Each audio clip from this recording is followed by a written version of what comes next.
அண்ணாமலையார் திருவண்ணாமலை திருவிழாவில் ஏன் தீயை பிரதானமாக கொண்டாடுகிறார்கள்?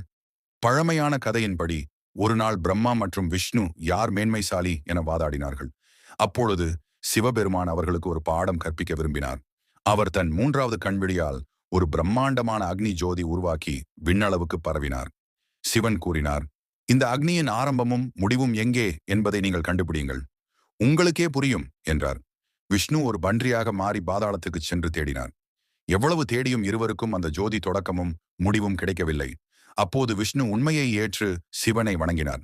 பிரம்மா கருடமாக மாறி விண்ணில் உயரம் பறந்து அந்த ஜோதியின் உச்சியை காண முயன்றார். ஆனால் எவ்வளவு உயரமாக பறந்தும் அவர் முடிவை காணவில்லை.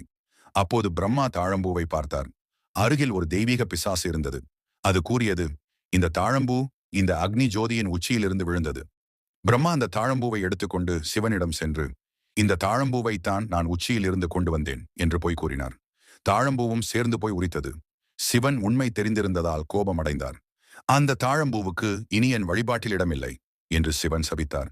மேலும் உன்னை பூஜிக்கும் தனியான கோவில் இனி பூமியில் இருக்காது என்று பிரம்மாவுக்கு சாபமிட்டார். திருவண்ணாமலை மலையில் அந்த அக்னி ஜோதி சிவபெருமானின் அழியாத வடிவமாக போற்றப்படுகிறது. இதுவே கார்த்திகை தீபம் திருவிழாவாக மாறியது.